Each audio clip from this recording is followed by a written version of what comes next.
Shalom,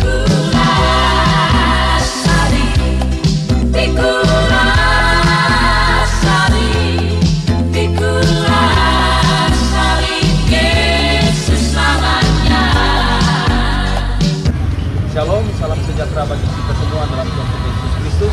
Semoga kita semua dalam keadaan sehat selalu dan diberkati oleh Tuhan kita Yesus Kristus. Saat ini kami berada di Pasar Air Madini dan kami dari Komando Pasukan Khusus Mission akan mengadakan KKR penginjilan jalanan. Jangan lupa subscribe, like, share di channel YouTube saya. Tuhan Yesus memberkati kita semua. Amin.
Ibu Shelly yang nanti mau bersaksi. Haleluya. Mantap. Oke, terima kasih atas kesempatan yang telah diberikan kepada saya untuk bersaksi bagaimana mujizat Tuhan terjadi di dalam kehidupan saya. Bapak-bapak, ibu-ibu, serta saudara-saudari yang dikasihi oleh Tuhan kita Yesus Kristus. Pada siang hari yang berbahagia ini kita berkumpul di tempat ini untuk memuliakan nama Tuhan, membesarkan akan kehidupan kita. Di sini saya akan menyaksikan bagaimana kuasa Tuhan bekerja di dalam kehidupan rumah tangga saya dan rumah tangga anak saya. Ini saya artikan sebagai kesimpulan saya. Amin. Shalom. Damai di hati. Apakah di dalam hati kita ada damai? Tentu. Kalau kita tidak ada damai di luar Tuhan, kita tidak bisa berbuat apa-apa. Makanya kita harus berdamai dengan Tuhan. Amin. Di sini saya pikirkan banyak masalah yang saya hadapi, banyak segala pergumulan, cobaan yang saya hadapi di dalam kehidupan saya. Tetapi saya hanya tetap bersandar kepada firman Tuhan. Karena semuanya ini adalah firman Tuhan yang selalu menyatakan dalam kehidupan saya, sehingga semuanya berhasil dengan baik, tidak sia-sia. Jadi saya mau ceritakan bagaimana Tuhan ada hadir dalam kehidupan saya, terutama kepada anak saya yang sudah berumah tangga. Anak saya cuma satu, tetapi walaupun dia sudah kawin, dia selalu datang dari mama tua. Jadi orang tak pernah kasih dia. Ini saya mau saksikan beberapa hari yang lalu, pada bulan Maret yang lalu, sebelum penderitaan Tuhan Yesus di kayu salib. Ini memang mukjizat yang luar biasa terjadi di dalam kehidupan saya. Setiap rumah tangga selalu ada masalah,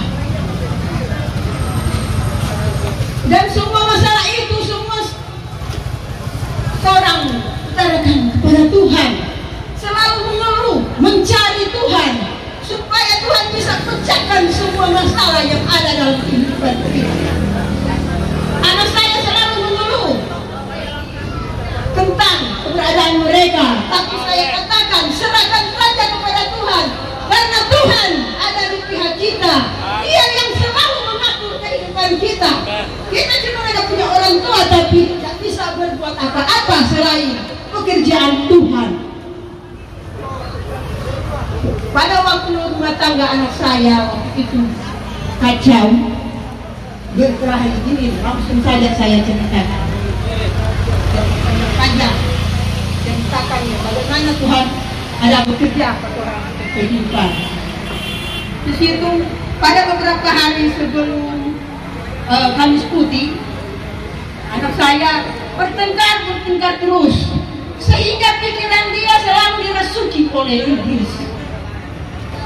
Dan ketika tanpa sadar mereka, pada sore hari anak mantu saya dipakai oleh iblis. Memang dia pakai baik-baik kontak, sampai dia mengambil tali. Ini cerita tali untuk mau gantung, mau coba bunuh diri. Sudah tahu memang orang di luar Tuhan secara dulu. Dia ambil tali, dia gantung. Memang orang kalau dalam dunia mulia, orang bilang dia soal mati, soalnya tidak ada. Karena dalam gereja memang sudah gantung, so bagi kita, so berdarah, memang ada video. Memang satu penyelenggara dah hebat. Tapi kita itu cuma jaga hadapi dengan sabar, dengan tenang. Karena saya pikir itu ada kuasa Tuhan bekerja dalam kehidupan saya. Di situ pada malam hari, anak saya sudah masuk di rumah sakit Bayangkara. Terus mereka sudah tidak berdaya, tidak mau lihat keadaan yang memang mengerikan itu. Anak saya berteriak, tapi dia sudah tidak sadar apa yang dia teriakkan itu. Karena apa? Setan sepakai baik-baik dia punya umat.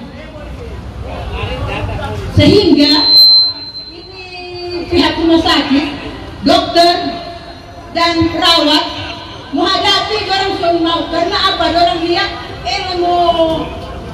mau suntik, soalnya tidak minta. Karena apa? Orang jaga bilang sudah rapi kita suami kepala. Seakan-akan bersama dengan anjing Ya tahu tuh kalau anjing so gila bagaimana di bang dia.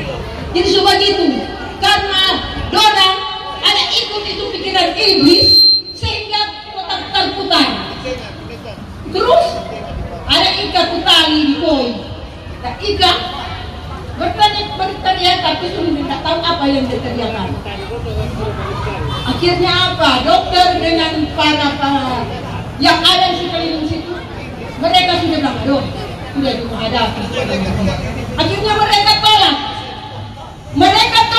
terus mereka bilang, coba kita rujuk di rumah sakit Kanyong. Sudah. Begitu merujuk situ, bayangkan saja, belum melayani dengan betul suami tadoi 1 juta. Gua mau antar, katanya anak tadi. Saya bilang antar Jo, yang penting dia boleh baik. Begitu antar sampai di rumah sakit Pando, terus sampai malam jam 3, jam 2 lewat, dia hanya sendiri di ruangan ICU. Dia hanya sendiri, tidak ada yang mau melihat. Di situ tergerak hati saya. Hati saya datang kepada Tuhan.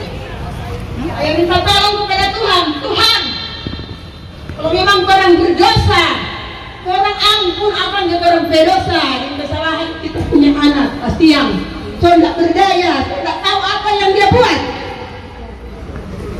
Setengah 3 saya maksud, saya berdoa kepada Tuhan. Tuhan, obat apapun yang saya pakai, saya akan memakai ini Tuhan, karena hanya inilah tempat sandaran orang, tempat sandaran kita dimanapun kita berada. Saya menangis memohon minta terus kepada Tuhan supaya Tuhan datang. Tuhan, kita sudah ada doi mau kasih obat bagaimana, sedangkan dokter saja sudah tidak berdaya, sudah tidak tahu berbuat apa-apa. Selain kita ada panggil nama Tuhan saja supaya Tuhan bekerja dalam kehidupan saya. Saya minta terus, bermohon terus supaya Tuhan datang betul-betul. Akhirnya seperti cahaya setengah 3 malam Kamis, seperti cahaya besar ada badai kakas yang di kaki anak saya. Anak saya coba cakar-cakar, ada bayangkan ada ikat. Terus saya ambil kalung rosario saya lingkar di tangannya. Tuhan, tolong jamah, tolong pegang anak saya, rangkul dia Tuhan, karena dia sudah tidak tahu apa yang dia buat. Saya hanya serahkan ke dalam tangan kasih Tuhan supaya Tuhan boleh berpegang pada dia, jatuhkan itu penyakit dengan segala apa yang dia alami. Akhirnya tiba-tiba di saat anak saya cakar-cakar dia punya tangan langsung lemas. Itu saya langsung bilang, puji Tuhan, dia sudah lemas, sudah lagi kuat-kuat. Begitu saya lagi berdoa minta Pak Tuhan supaya dia bisa sadar, karena masih walaupun tangannya sudah lemas tapi suaranya masih berteriak, mungkin masih ada sakit pada punya dada. Saya buka kalung rosario saya taruh di dada. Saya bermohon lagi Tuhan, tolong terima akan anak ini kasihan.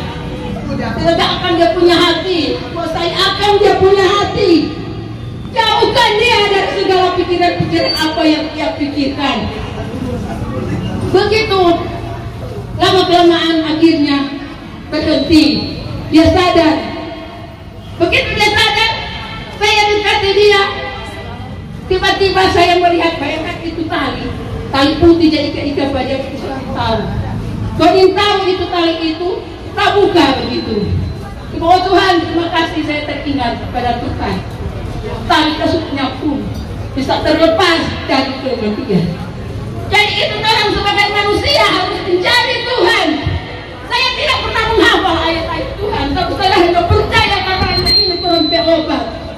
Kita punya teman, ini sebagai obat paket-paket, dia tawarkan begitu dengan kritik.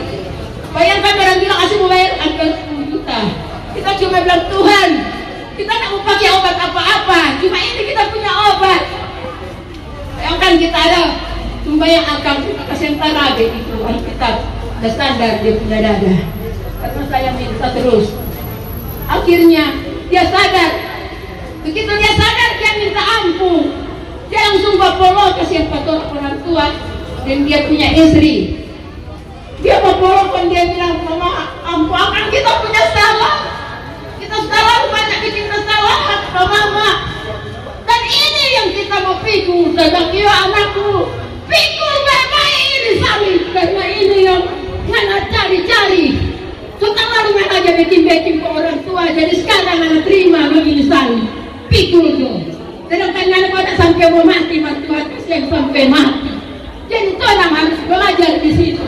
Bagaimana penderitaan Tuhan menderita dari kayu salib sampai mati. Itu juga kita manusia. Untung kita merasakan penderitaan tidak mati seperti Kristus. Jadi marilah kita belajar dari Kristus supaya kita aman, damai, dan kita bisa bertobat pada Dia. Ibu-ibu, bapak-bapak, saudara-saudara yang dikasihi oleh Tuhan kita Yesus Kristus, mulai sekarang kita belajar hayati apa yang menjadi tujuan hidup dari firman Tuhan. Kita tidak kemudian tahu mau menghafal ayat, tapi setiap kali kita memerlukan, kita membacakan satu ayat saja saya tunjuk supaya saya bisa mengerti apa maksud sebenarnya dan macam ini. Jadi orang sama manusia jangan cuma sia-siakan semua apa yang Tuhan kasih ke orang. Karena Tuhan tak kasih semua itu kenyataan semuanya baik adanya. Makanya orang jangan terlalu jauh dengan Tuhan supaya orang selalu aman, damai, bersentosa. Oke. Sekarang sampai di sini mujizat saya ini yang terjadi dalam kehidupan saya, kiranya lewat kejadian-kejadian yang dialami oleh keluarga anak saya dan saya sendiri dan ibu-ibu, saudara-saudari sekalian, semuanya ini bisa membawa berkat dari kehidupan kita. Begitu. Sekarang terima kasih dan selamat siang, Tuhan memberkati.